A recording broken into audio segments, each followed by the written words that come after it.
Welcome to Live from My Drum Room. This is a very special episode. Today we are celebrating the 50th anniversary of the Rolling Stones' masterpiece, It's Only Rock and Roll, released in October of 1974.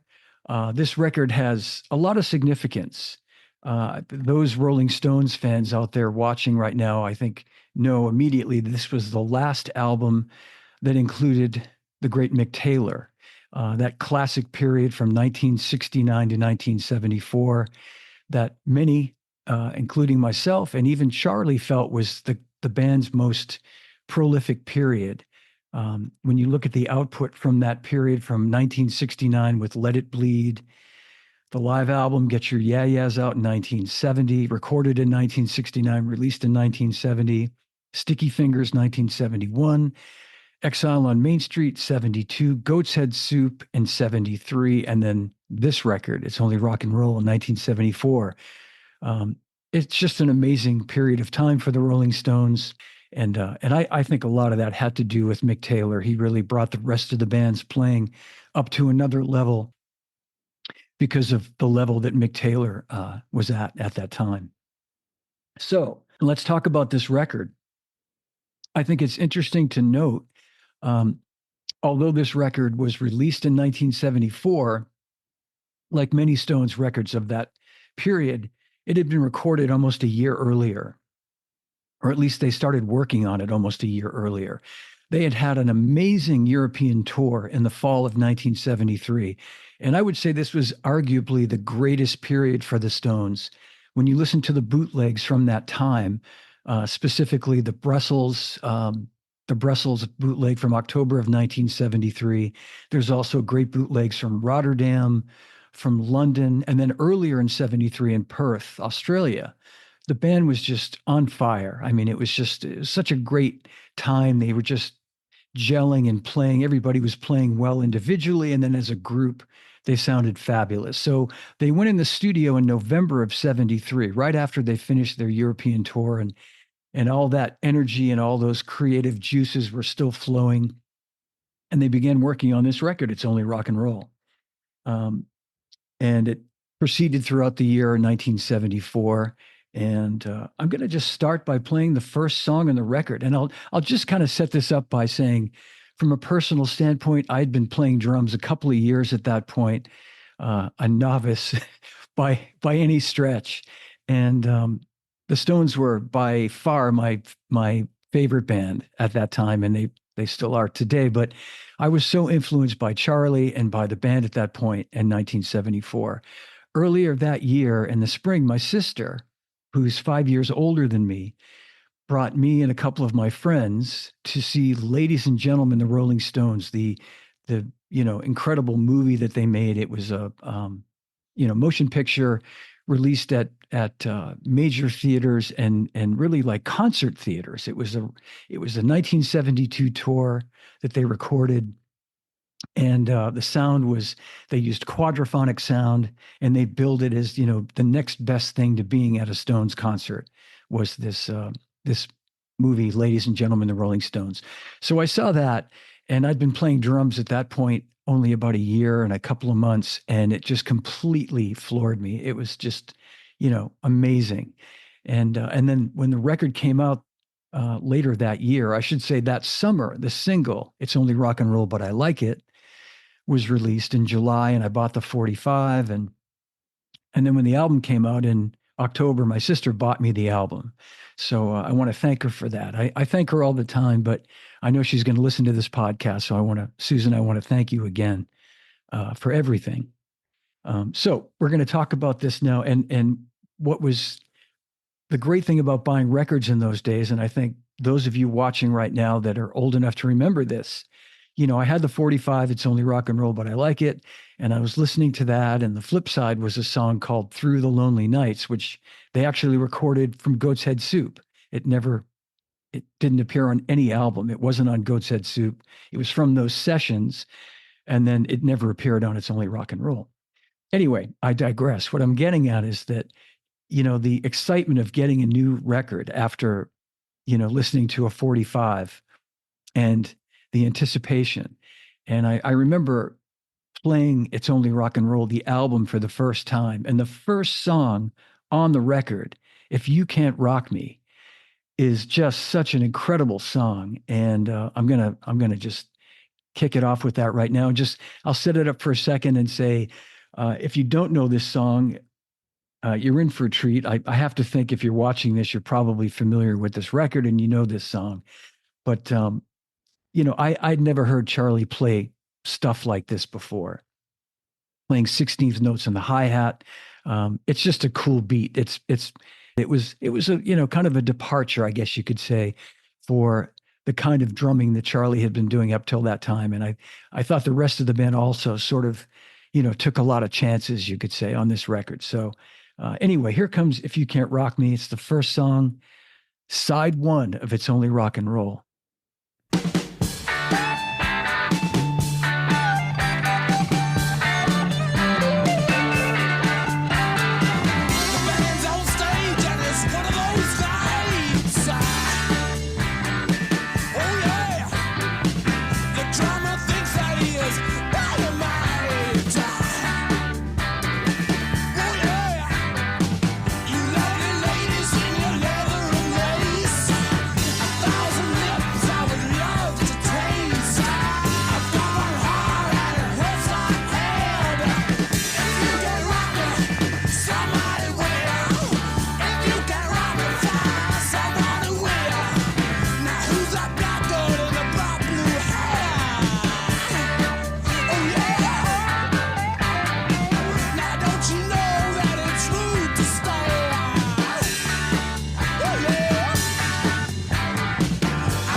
hit of my heart. Every day it grows more and more. I'm not ashamed. Come and plead with your baby. Plead to keep you from walking out the door. Ain't too bad a day, sweet darling. Please don't leave me. Don't you go. Ain't too bad a day, baby, baby. Please don't leave me. Don't you go. Ain't too bad a day, sweet darling. Please don't leave me. Don't you go. Ain't too bad a day, baby, baby. Please don't leave me. Don't you go.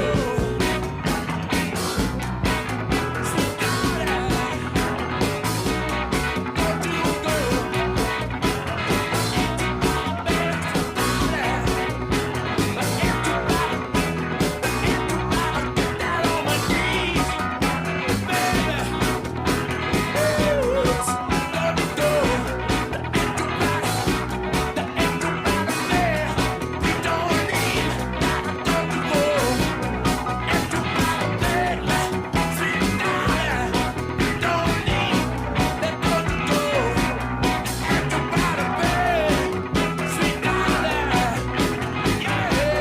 don't you go.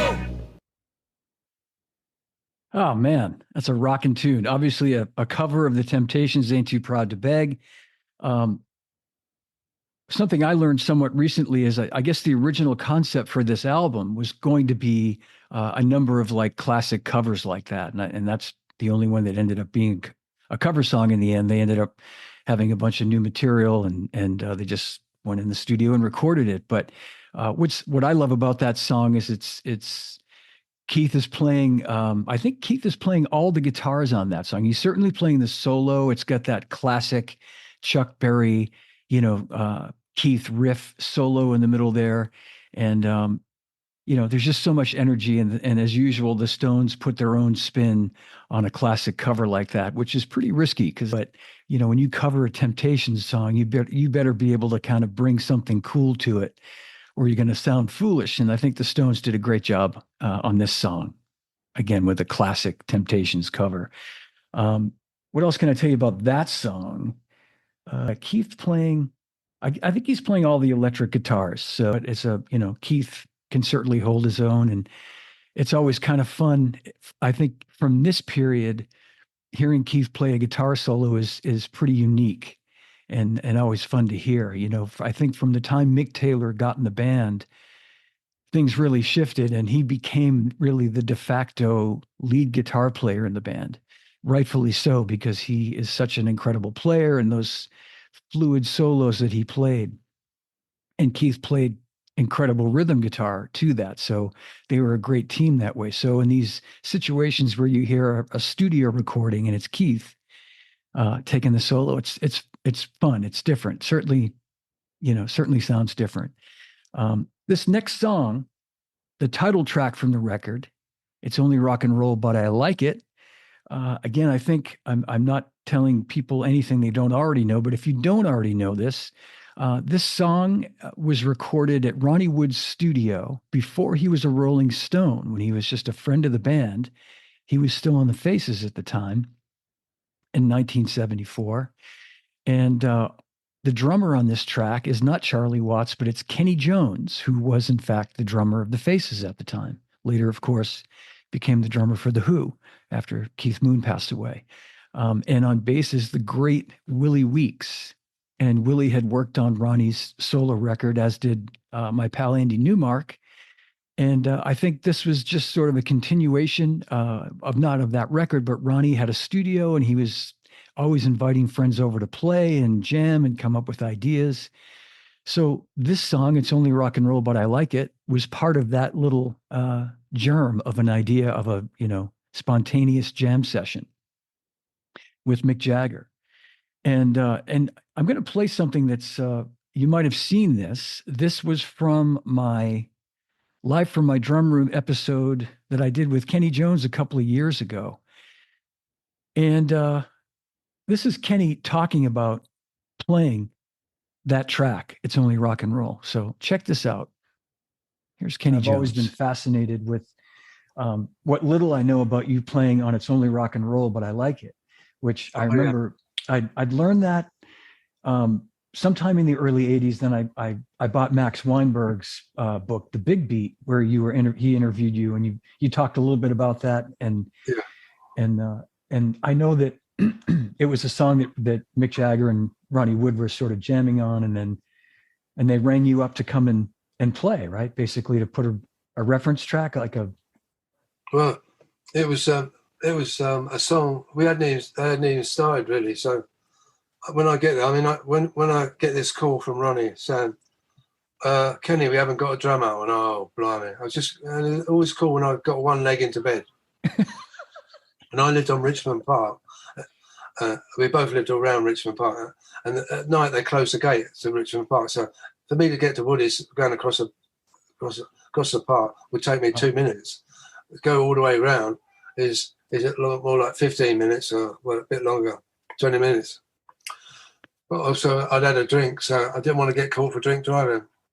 So it was a tense moment getting there. I get there. One night it would be Bob Dylan there, another night it'd be Eric Clapton, whatever. This particular night was it was just Mick Jagger. So hello Kenny, how are you doing? Yeah, great. So I started playing, and it's just playing away. And Ronnie was in the control room working at doing the engineer bit, because he just got a load of outboard equipment, new stuff. So he's playing around with that. He said, keep playing. So just me and Mick together. And suddenly we hit this groove. And Mick said, oh, play it like that. And I went, okay. So I said, it's too late. I'm going to play it like this. I said, anyway, it's only rock and roll. So we was buzzing around. That's how it happened. And we ended up sort of playing it. I just thought nothing more of it. Went home the next day, forgot all about it. Wow. Then I got a call saying, oh, you're on the Stones album. I said, what? And they said, well, it's only rock and roll, but I like it. And it says they're single. I went, oh, what? So I called up Charlie straight away. I said, Charlie, I'm really sorry. I never meant this to happen. I would never be, stealing anyone's thunder like that. And he said, all right, it's all right, Kenny, don't worry, because this is the special thing about Charlie. He was such a lovely gentleman. I said, Kenny, it's okay. Sounds like me anyway. So Yeah. it's just good old Charlie. Oh, I know. Bless him. I know. Yeah. No, I'd heard that story. Yeah. And it does sound like him. But funny enough, I was thinking about Charlie when I was playing it. So when you think about that, you kind of I'm sure he just Charlie. I played Charlie. Well, it's an amazing track, Kenny. I think, if you had only recorded that one song, I think it puts you at the top of the mountain. I think, because it's such, the feel is so impossible to. It's a great feel. I like the feel. Oh. I tell you why. It was about 3 o'clock in the morning, and I was bloody tired. That's the key. Yeah, no, let's just keep everyone up late. Really sort of keep the drummer up late, because when you get really tired, you're going so far behind the beat. Do you recall? I mean, do you know if the version that we hear on the song is that, did you do a bunch of takes, or were there just a couple of takes, or did it just? Don't forget, it was a bit more. It was late, and it was just a quick sort of rough demo type song. Yeah. I didn't even think they were going to keep it. So yeah. I think we just probably ran through it a couple of times. That's it.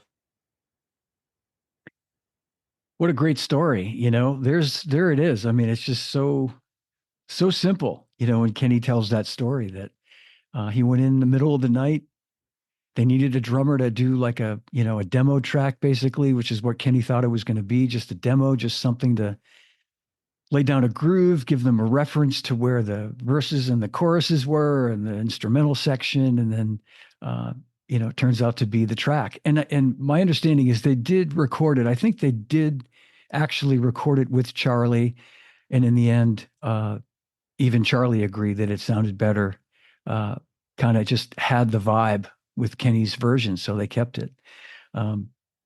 Great story. And Charlie being the great guy that he was, the sweetheart that he was, had no issue with it.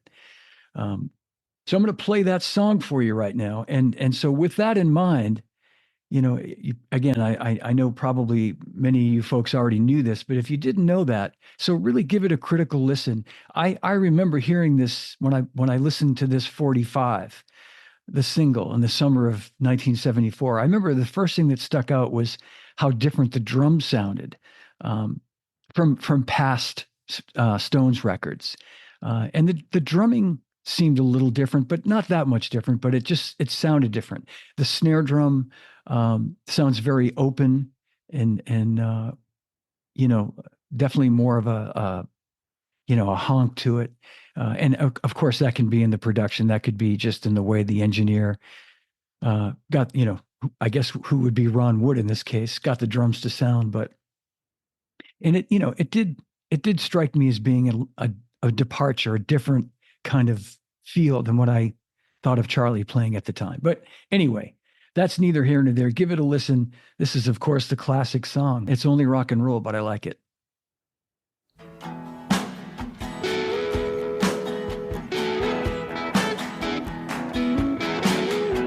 If I could stick my hand in my heart, I'd spill it all over the stage. Would it satisfy you? Would it satisfy you? Would you think the boy is strange? Ain't it strange? If I could win you, if I could sing you a love song so divine, would it be enough for your cheating heart? If I broke down and cried, if I cried, I said, I know it's only rock and roll, but I like it. I know it's only rock and roll, but I like it, yes I do. Well, I like it. I like it. I said, can't you see this old boy has been lonely? If I could stick a knife in my heart, suicide right on the stage, would it be enough for your teenage love? Would it help to ease the pain, ease your brain? If I could dig down deep in my heart, feelings with blood on the page, would it satisfy? Would it slide on by? Would you think the boy's insane? He's insane. I said, I know it's only rock and roll, but I like it. I know it's only rock and roll, but I like it, yes I do. Well, I like it, yeah, I like it, I like it.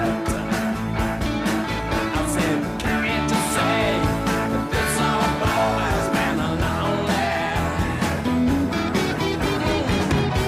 And do you think that you're the only girl around? I bet you think that you're the only woman in town. Oh yeah.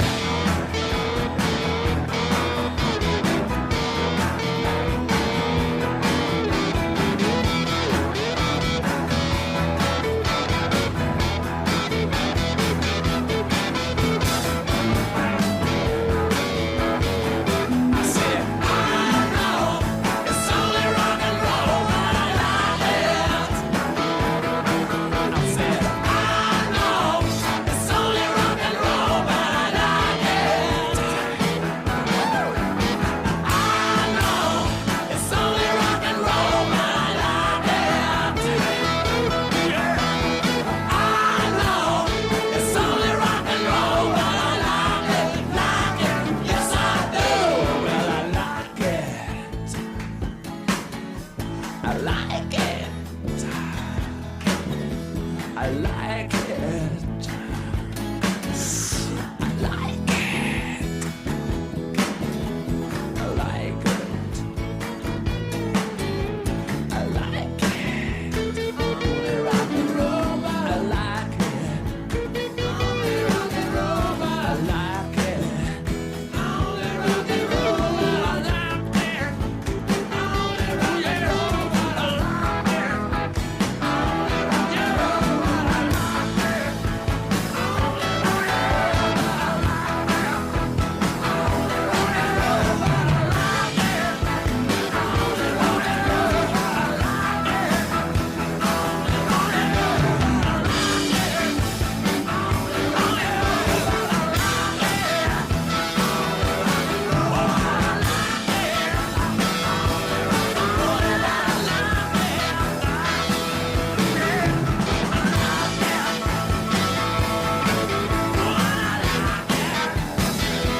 I should have pointed out too. One of the things I remember at the time, really listening to this song, a lot when I had the record, uh, was how much harder it sounded like. I thought it was Charlie at the time. Charlie was hitting the drums, and again, it makes sense because Kenny's definitely hits harder than Charlie. You can hear that. You can, if you really listen to that track, certainly at the end when they're sort of all going for it, um, you can tell that the velocity of which Kenny is hitting the drums is definitely more so than what you'd normally hear Charlie play at the velocity he'd play. So that was another difference. It's just the feel was obviously different. It gives it all that energy. And someone had asked, Bob C had asked about David Bowie singing backup, and yes, I believe he's on there. David Bowie's on that song. And again, this was a separate recording from the rest of the record. So this was done at Ronnie Wood's home studio. And then they took the basic tracks and then added Keith's guitar. Keith was not there at the time. Ronnie Wood, I think, had an electric guitar that they took off the track, but his acoustic guitar is still there. And then you hear Keith is layered in at least 2 or 3 electric guitars. That's Keith playing the solo. No Mick Taylor on this song. No Bill Wyman. It's Willie Weeks on bass. Excuse me, Kenny on drums, Kenny Jones. And I think Mick is doing all the harmonies as well. So Mick is singing the melody and then he's harmonizing overdubbed to harmony in his own voice. Although at first listen, it might sound like it's Keith, but it's Mick singing the high part. They'd started doing that a lot. Mick had started doing that around that time where he would do a high harmony, sometimes with Keith, sometimes on his own. And you'd almost think it was Keith, and then you'd realize, oh, that's Mick singing that high part. So anyway, so that's It's Only Rock and Roll, but I like it. And, that song is 50 years later, I think this whole record, but that song certainly, you hear it on the radio all the time. Man, it holds up. It's such a classic track.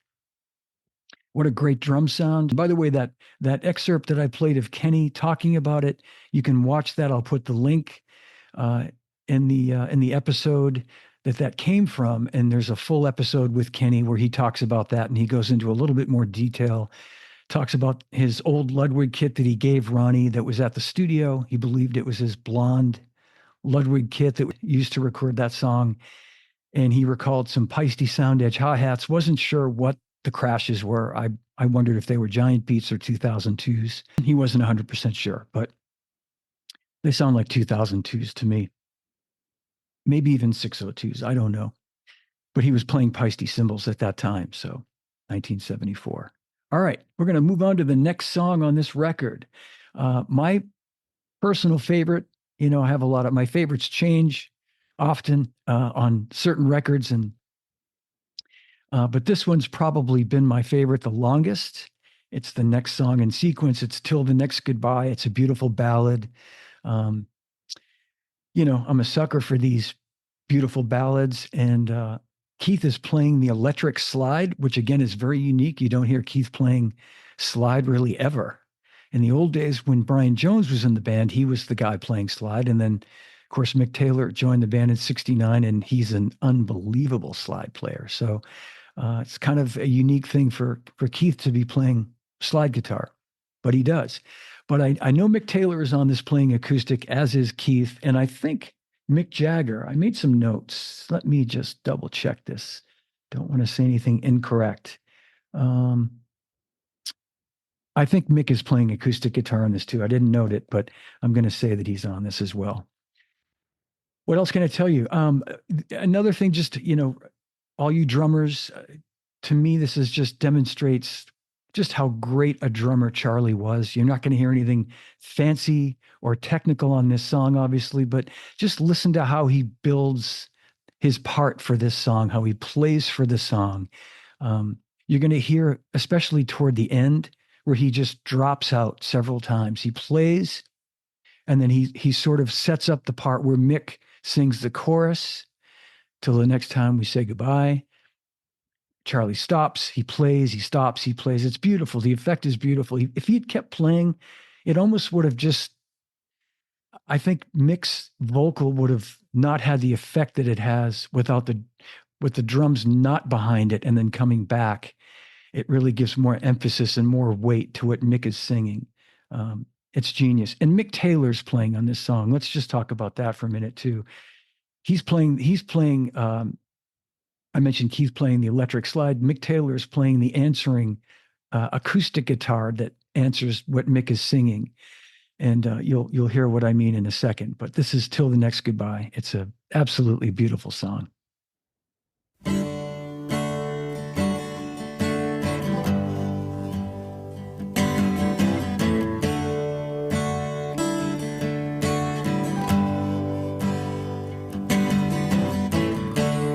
Honey, is there any place that you would like to eat? I know a coffee shop down on 52nd Street. And I don't need no fancy food, and I don't need no fancy wine. And the show don't need the tears you cry. Till the next time we say goodbye. That's Mick Taylor. Till the next time we say goodbye. Till the next time we say goodbye. I've been thinking of you.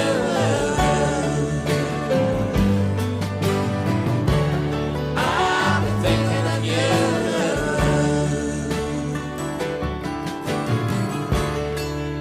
Yeah, a movie house on 42nd Street. Ain't a very likely place for you and I to meet. Watching the snow swirl around your hair, around your feet. And I'm thinking to myself, it surely looks a treat. Till the next time we say goodbye. Till the next time we say goodbye. Till the next time that we kiss goodnight. I've been thinking of you.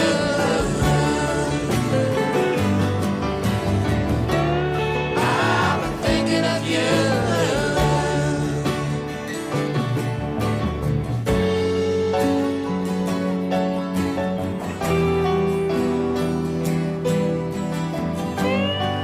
I can't go on like this. Can ya? Can ya?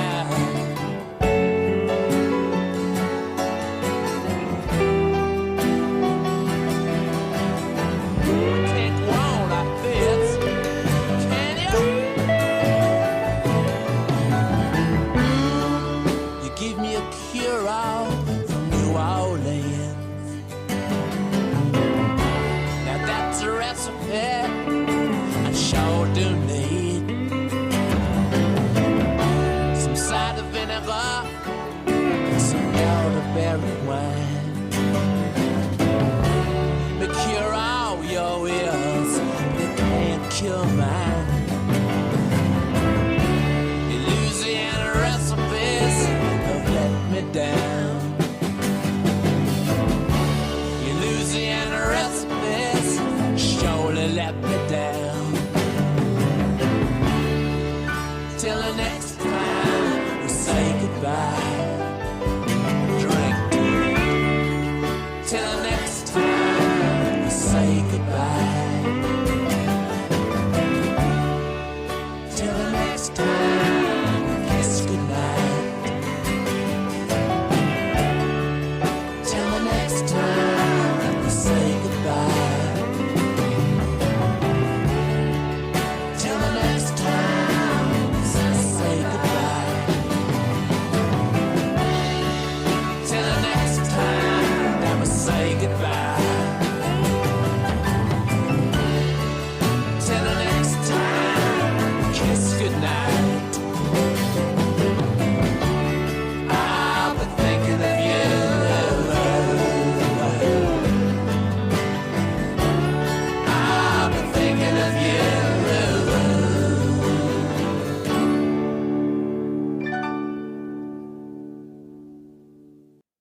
What a great song.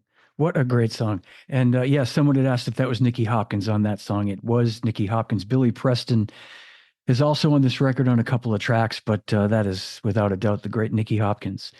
Um, I did mention this at the beginning, but I'll mention it now that this another significant thing about this particular record, besides it being the last record Mick Taylor did, it was the first record that was produced by the Glimmer Twins, aka Mick Jagger and Keith Richards. They had parted ways with Jimmy Miller, who had produced the previous 5 records, going back or more, going back to Beggar's Banquet in 1968.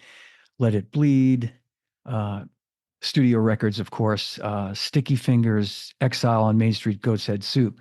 So he had produced all those records, and this was the beginning of the Glimmer Twins being the production team.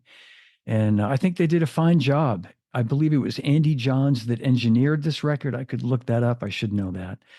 And I think they got a great sound, and I think Mick and Keith did a fabulous job producing this record. And I believe this next song, this song is widely recognized and acknowledged as Mick Taylor's kind of swan song. Time Waits for No One, of course, ironically, is the name of it. And he plays this incredible, beautiful, fluid, melodic solo. In the song, it's a very long, extended solo. And I believe I read somewhere along the way that there was a dispute between Mick and Keith on how much of that solo, how much of that they should keep in the song. I think, and I all you Stones experts, if I've got this wrong, definitely call me out on it, correct me, but I think Keith wanted it to be a more condensed version. Didn't want the full solo in there, and I think Mick really wanted it in there. And of course, this was before they knew Mick Taylor was going to quit the band. He quit the band 2 months after this record came out in December of 1974, is when he left the band. So Mick Jagger, I believe, had the foresight to say, no, we got to, it's a beautiful solo. We've got to keep this piece of music intact, because it all fits together. And when you listen to this, it's such an amazing composition.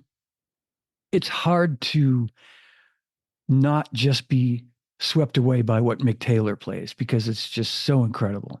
But Mick Jagger's vocal, of course, is spectacular. The entire band. And again, I'll single out Charlie, who switches back between, you'll hear him start the song with a cross stick. He sort of intros it with a little fade in, playing the cross stick, and then everybody comes in, he's playing snare. He switches from ride to hi-hat, as he did in those days a lot. He would play the verse and the hi-hat chorus on the ride cymbal. And you hear him doing that back and forth in different places. It really colors all those sections of the song so beautifully, as does in certain places where he switches back to a cross stick, playing the ride and the cross stick and the hi-hat, back to the snare and the ride. It's just great. I'm sure that Mick Taylor's guitar solo was overdubbed, but when you listen to this, it really sounds like he's playing with Charlie, that they're playing off of each other. And that may well be the case. I'm just assuming, I think in those days they used to overdub the solos, and really get the perfect take.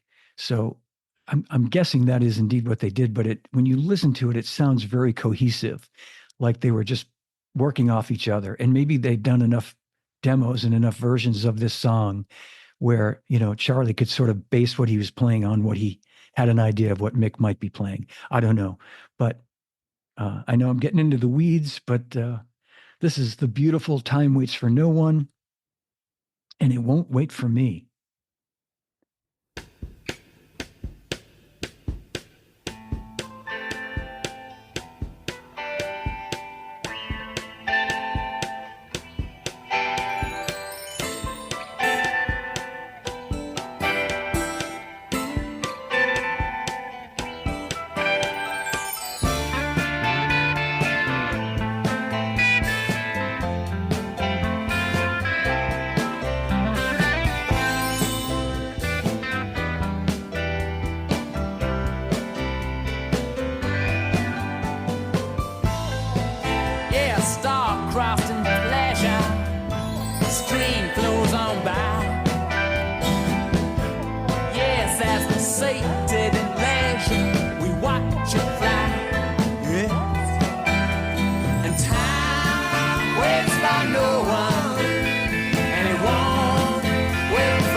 destroy a woman's face.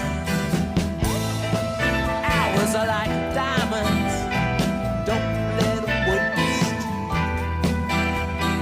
Time waits by no one, no favors has he. Time waits by no one, and he won't wait for me.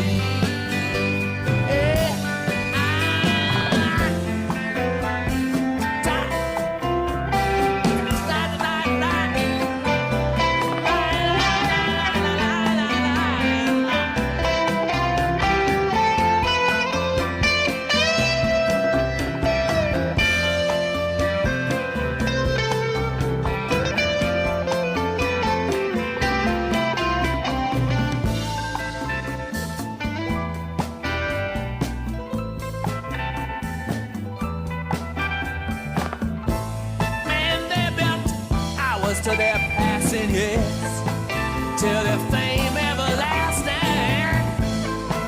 Here it comes chopping and reaping. Hear him laugh at their cheating. Time waits for no man, and he won't wait for me. Yes, time waits for no one, and he won't wait for thee.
How cool, huh?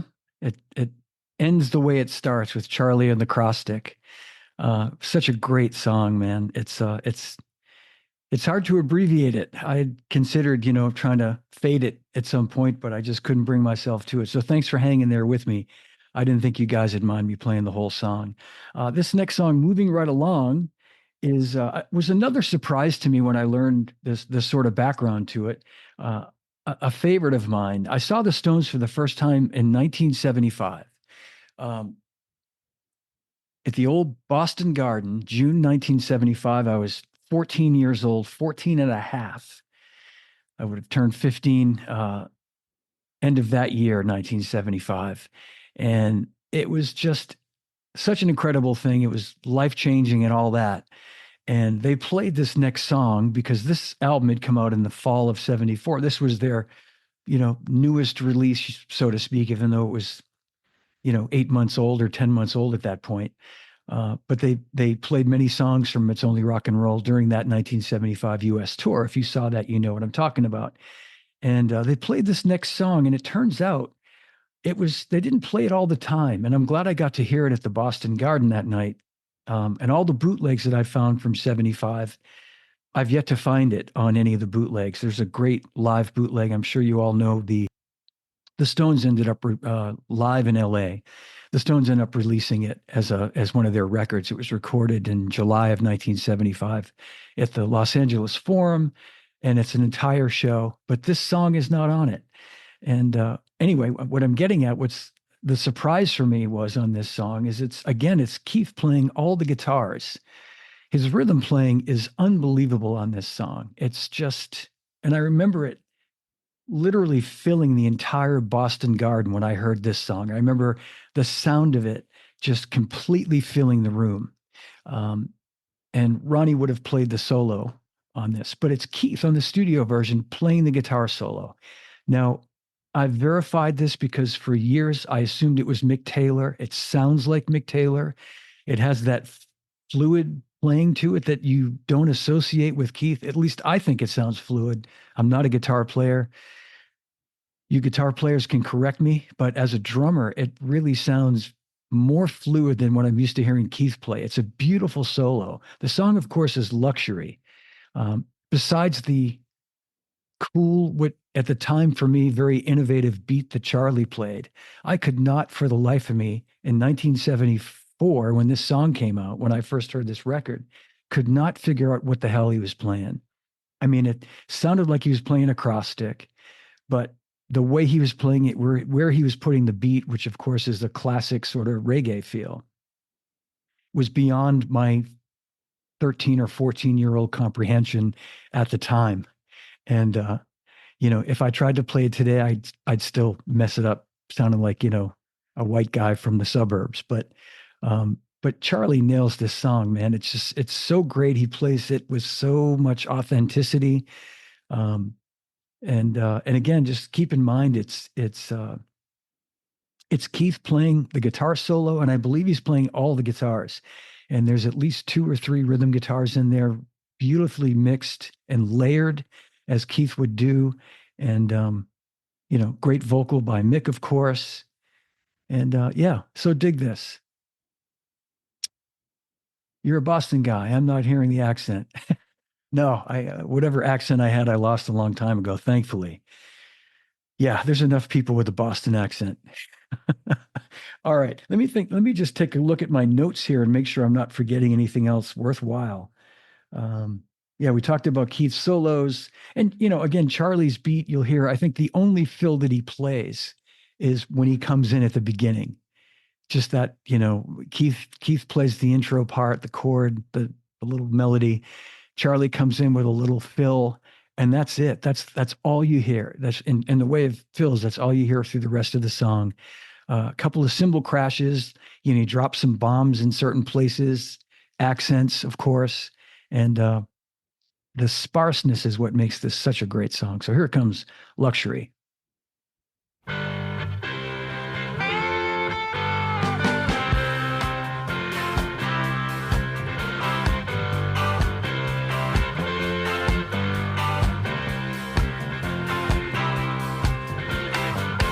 Wanna be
right. Fade that one out. Yeah, I wanted to just take a minute and talk about that song. Let it play right into it. But again, Mick Taylor just ripping it up. That's him, of course, playing that incredible solo in the middle there, and then just, riffing at the end of it. Charlie really energetic in that song, really gets to play, gets to stretch. I've seen them do this song live a number of times in recent years.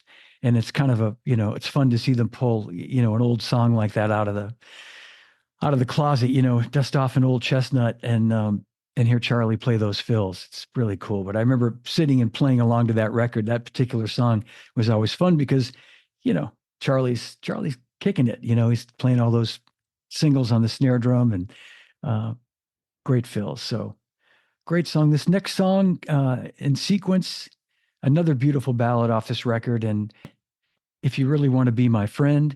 And again, it features a beautiful guitar solo, of course, by Mick Taylor, but it's a beautiful vocal by Mick. Also, I want to just jump back 1 second. I should have pointed this out.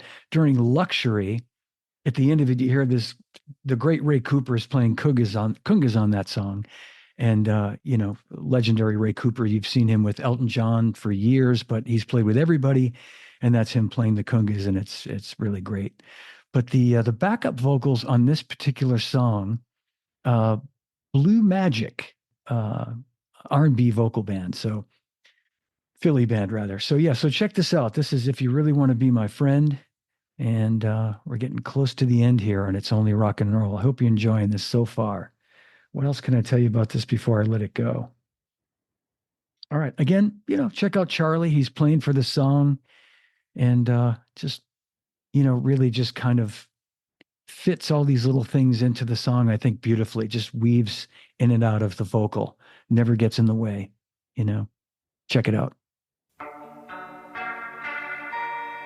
If you really want to be my friend, let me live it up like I used to do. If you really want to understand me, there's some giving up we got to do. I know everybody wants to be your man.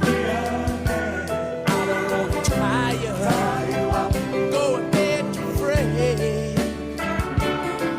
And I never want to score you with my brain. We could live it up, just you and me. If you really want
play a little bit of this next one.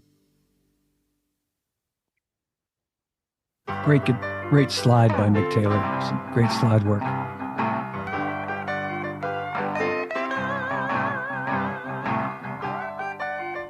Too bad she's got you by the balls. You can't get free at all. She's got your name, she's got your number. It's screaming like thunder, and you can't get away right off. It's too bad she's got you by the balls. You can't break loose at all. She's got your name, she's got your number. You're screaming like thunder, and you're trying to love a right and a heart. It's too bad she's got you by the balls. She's nailed you to the wall. Well, it's a shame. I thought it's funny. She crashed your car. She spent your money, and you can't get away from it all. It's too bad. She grabbed a handful, and you can't get away from it all. It's too bad. Ooh, it looks painful, and you can't break away from the scar, and you can't get away from it all. It's too bad.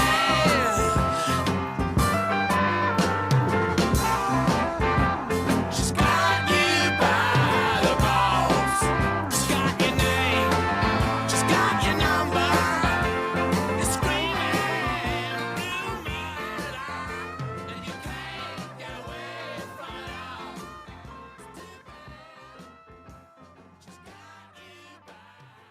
They've always been one of the greatest blues bands ever, and there you have it right there. Short and Curlies. No doubt what that song is about.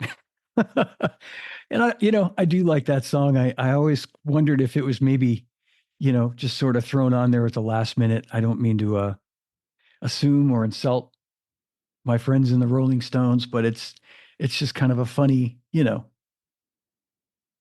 2-minute 44-second song that just repeats over and over. But there's some great music being played there. Obviously, Charlie's playing a great little blues shuffle beat there. Mick Taylor's playing some great slide work. It's a great song, Anyway, we're getting down to the end here. This is the last song on the record, Fingerprint File, and really, really cool song. Listen to the lyrics. If you don't know this song, listen closely and really listen, critically with some headphones. Anyway, some great lyrics in there that 50 years later are very apropos to, who's listening and, being eavesdropped on and being spied on. And it's pretty cool. Yeah. So anyway, Mick had a little glimpse into the future, I guess. And but stick around after this. I got a couple of quick surprises I'm gonna lay on you before I let you all go.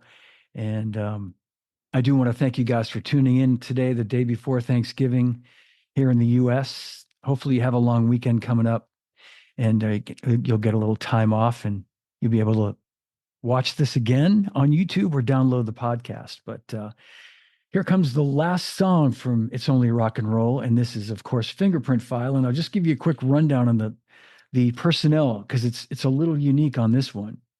It's Mick Taylor playing bass. It's Bill Wyman playing synthesizer. It's Mick Jagger playing electric guitar, Keith playing electric guitar, playing the wah-wah guitar part that you hear in this. And yeah, let's see what else. Charlie, of course, Charlie Watts on drums. Oh, Billy Preston is playing the clavinet on this song. Clavinet, and Nicky Hopkins on piano. Okay. So it's a cool little lineup of personnel on this particular song. And Charlie plays some really cool stuff at the end. He really starts to, play some really cool, tasty things there. Check it out. And I do want to comment quickly, and I'm going to talk about his drums when we finish this, but just really dig the sound of his drums. He had such a great drum sound on this particular record. during that period. But I think the drum sound that he had on the record before this, Goat's Head Soup, has never been one of my favorite sounding records. They cleaned it up a little bit when they remastered it a few years ago, but the original pressing, when it came out in 1973, it sounded muddy to me compared to Exile on Main Street, which was just before it. So when this record came out a year later, 1974, it was nice to hear that big drum sound return. You know, you can hear that his tom-toms are really in the mix, and snare drums got, you know, a lot of sort of, it's fat sounding, but it also has a nice crack to it as well. But tom-toms especially are really prevalent on this record. So check it out, Fingerprint File.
Who's the man on the corner?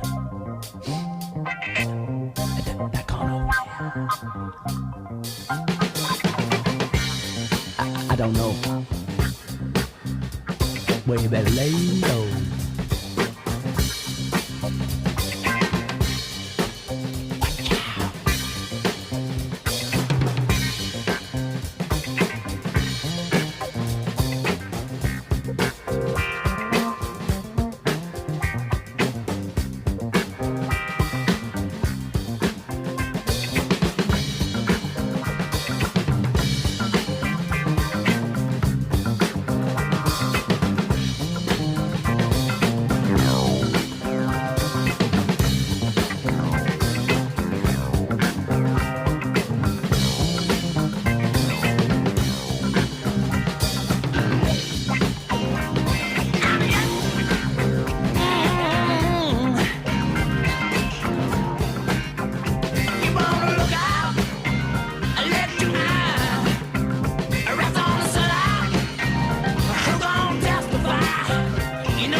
Yeah, you know, we ain't talking alone.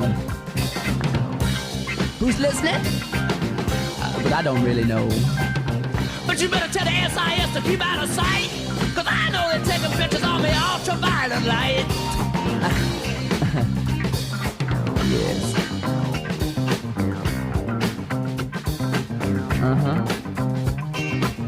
Yeah, but these days, it's all secrecy, no privacy. Shoot first. That's right. Lay low. Lay low.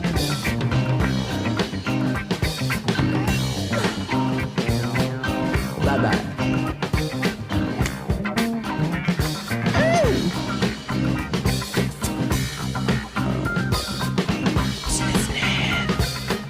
Right now, somebody is listening to you. Eyes peeled on you.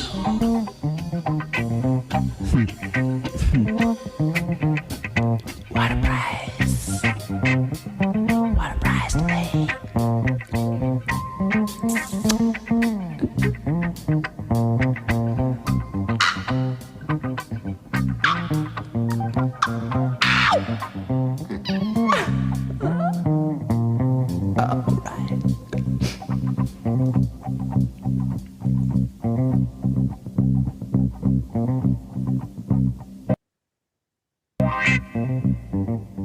Good night. Sleep tight.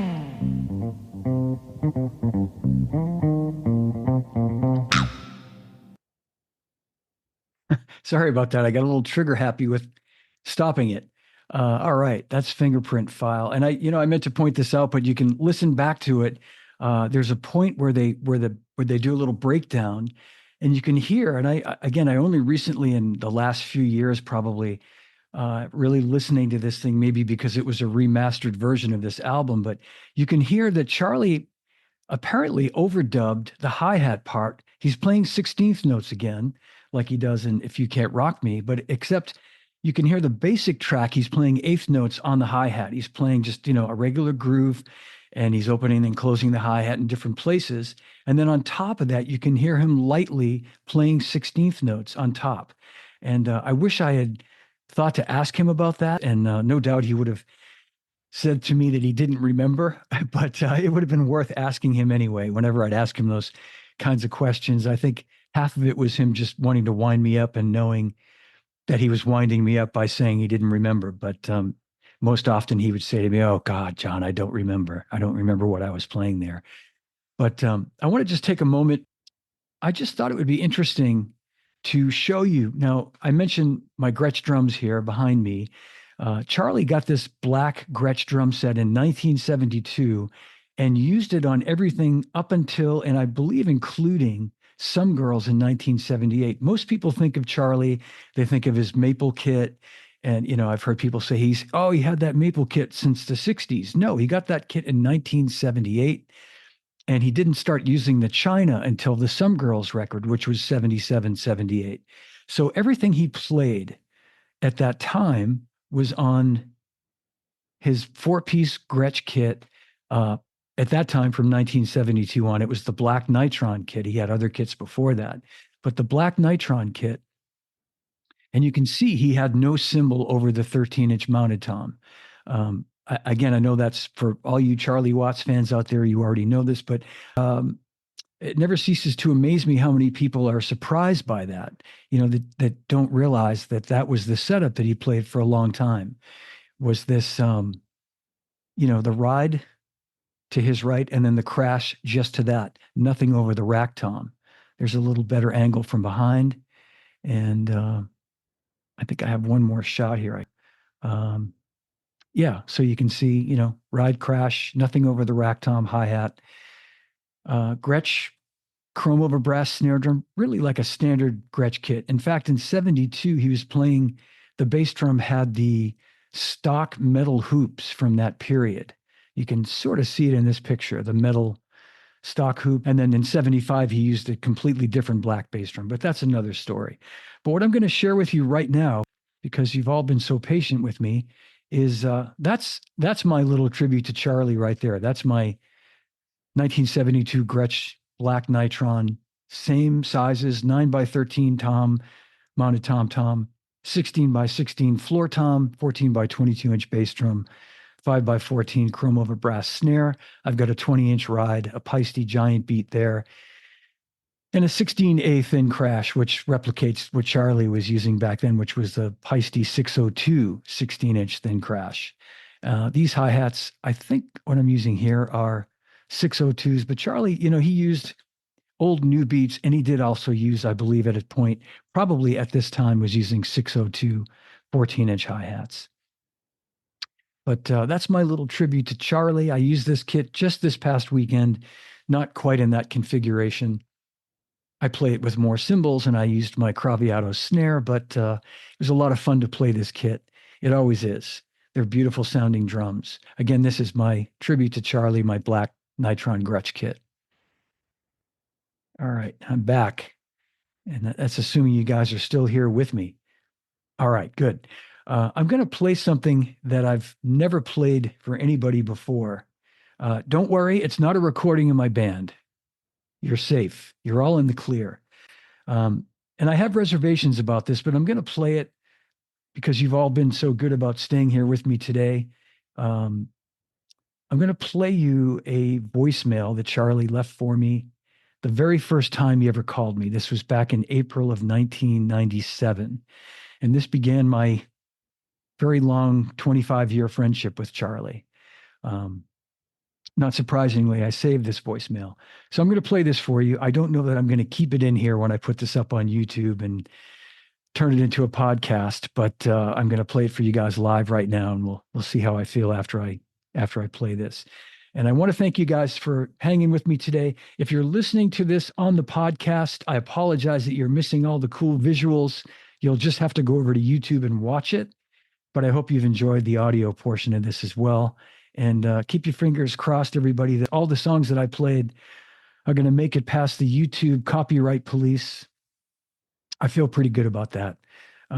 So hopefully we'll get to listen to all these songs when I put this up on YouTube and upload it as a podcast. So this voicemail came in from Charlie. I'd written a letter to him and sent it to his tech at the time, the late, great Chooch McGee. And it was to introduce myself to him. And I then went out on a business trip for about 2.5 weeks. And during that time, this message came in. And here it goes. Hello, John DeChristopher. My name's Charlie Watts. I got a letter from you via Chooch McGee. Thank you very much. I'll try and ring you back sometime. I would love to look at some of the old cymbals. The one I really like is one I've got, but it's got broken, which is an Avida Zildjian Swish, 20 inches with all rivets around it. Really thin one, but I'll talk to you later. Thank you very much for your letter. Bye-bye. Wow, I still get the chills when I listen to that, And as I said, that began a friendship with Charlie, a real friendship. I mean, I met him in person maybe about 3 or 4 or 5 months later. That was, as I said, in April of 1997. And then from that moment forward, we were friends. He gave me his home phone number. He said, when you come to London, call me, stay in touch. We stayed in touch after I left Zildjian, all those, those 8 years after I left that Charlie was still with us. I'd see them every time they came through Boston and even in Los Angeles and in other places. So anyway, I just thought I'd share that with you. I want to thank you guys for hanging with me today. Thank you so much for watching and listening. I will be back. I'm going to take a little time off. No show next week. Enjoy the holiday. And I will be back December the 10th with Elon Rubin, drummer for 9 Inch Nails. And thank you so much for watching and listening. And I'll see you again real soon. Thanks, everybody. Have a great Thanksgiving. Happy and safe. Be careful out there. And I'll see you soon. All right. Well, that's my show. If you enjoyed it, give it a like, leave me a comment, and don't forget to subscribe to my YouTube channel. And remember, all podcasts are available on all the podcast platforms. So thanks for watching. Thanks for listening. And a reminder that Live from My Drum Room t-shirts are available for $25 in the contiguous U.S. And I'm going to give you the Venmo information so that you can purchase one. And I want to take a moment and thank everyone who's bought one already. A reminder that 100% of the proceeds go toward a scholarship at the Percussive Arts Society, PAS. And you're supporting a great cause when you buy one of these shirts. So the Venmo information, if you're listening and not watching this on YouTube, it's at John-DChristopher-2. You can also email me at livefrommydrumroom@gmail.com with any questions. All right, so thanks for watching. Thanks for listening. I really appreciate it. Remember, no drummers are harmed on any show. And drummers, when in doubt, leave it out. I'll see you again real soon.